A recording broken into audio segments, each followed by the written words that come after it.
So with less than a week away before elections, it is like Christmas at my house. My husband and I are counting down till election day, and we're really excited to find out like what is going to happen, who's the next president going to be in 2021.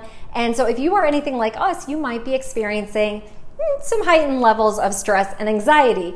And this, I think, goes for whatever side of politics you happen to be on, right? Like whichever side you're on, I think you might be at a place in your life where you're like nail biting and sort of sitting on the edge of your seat. And so if that's the case, I wanted to share some of the things that I personally do in order to reduce my stress during heightened moments where I really have zero control. Like I've already gone and voted, so my work is done, and now it's just kind of you wait and you see. And so in our case, right, we sit around and we get more and more nervous and anxious as the day approaches. Okay, and so I want to share 3 things that I find very helpful, and hopefully you will as well. Okay, so the first thing I like to do is call a friend. I feel like that's like a game show, call a friend, right? But in the sense that it's somebody I haven't talked to in a while. It's a friend that I've been meaning to call, that I know the conversation will be like 30 minutes or an hour even, because I have so much to catch up with them. I haven't talked to them in a long time, and it's somebody who I would be excited to reconnect with.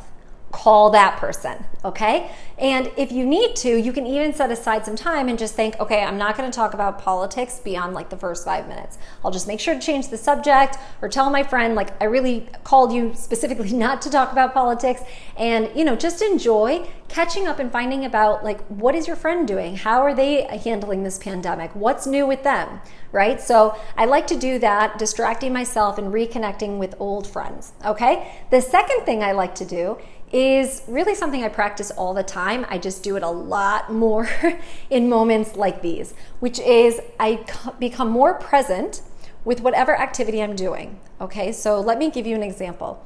Last night I made dinner. Okay, so I made a soup, 2 soups to be exact, because my children, I don't know why, but they don't like my lemon lentil soup, which is delicious, by the way. So I made that soup for my husband and I, and then I made another carrot, ginger, and coconut milk soup for my daughters, okay? So I'm making these 2 soups, and I find myself thinking about politics and thinking about the news and wondering, and I feel my stress levels getting higher. And then I said, wait a minute, the spices. So I'm measuring out the spices, and I really look at the color. I'm looking at the cumin, I'm looking at the coriander, I'm looking at the spices that I have in front of me. So I see the colors, I appreciate the smells, the aromas that are coming from the soup, and then I sprinkle it around in my pot, and I'm enjoying watching it sort of mix up with the rest of all my ingredients.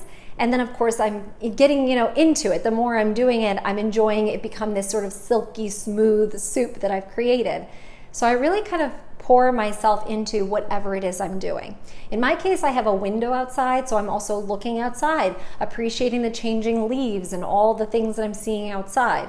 And you could do the same thing. Maybe it's not with cooking, but it could be with your commute. Turn the radio off, especially if it's news, if it's not music, right? Turn the radio off and enjoy maybe like just the sound of silence, peace and quiet if your kids are out of the car. Or maybe it's that the commute doesn't have a lot of people because lots of people are working from home. Or maybe it's that you start appreciating, oh, they're doing some construction. That's interesting. I didn't notice that. Or there's new graffiti. Whatever. Find a way to connect in the present moment via your senses, your sense of sight, your sense of smell and touch and taste and sound, and really try to become more present with whatever activity you're doing. So this, again, it's not going to permanently remove anxiety and stress from you, friends. None of these will, but it will hopefully at least alleviate and give you breaks from that stress. Okay, so that's where I'm going with it. Number 3, this is my all-time favorite, the one I resort to the most. My students will attest to that. I love to bake. Okay, so for me, baking is calming and therapeutic, and I love it, especially when I get to share my baked goods with other people. Right? So if you have a recipe that's nostalgic or that always makes you feel comfortable, that reminds you of your grandma, or that reminds you of a special holiday, or my trip to France, I'm gonna make these croissants, break out that recipe, right? Especially if it's croissants. I mean, that recipe alone, that'll take you 14 hours and you'll totally be distracted while you're getting that dough made. So find a recipe, find doing something that you enjoy, that you can really pour yourself into, that you can really enjoy the beginning, middle, and end of the thing that you're doing. And for you, that might not be baking. Maybe that's knitting. Maybe that's reading a good novel. Maybe that's doing a Sudoku puzzle or just binge watching a couple shows, right? Whatever it is, give yourself permission to take a break from the news, to take a break from social media, or just to prevent yourself from letting your brain take you into a place where you're thinking about or talking about politics. Okay, so these are just a couple of the things that I do, and I know we still have kind of a long way to go, even though it's less than a week away. For those of us who are anxious about it, it can seem like a very long time. So I hope that this will help some of you between now and then. All right, friends, if you haven't already, I would love if you would subscribe to my YouTube channel. And of course, as always, you can share my stuff with your friends and family if you think that they would find it helpful. All right, friends, until next time, take care. Ciao.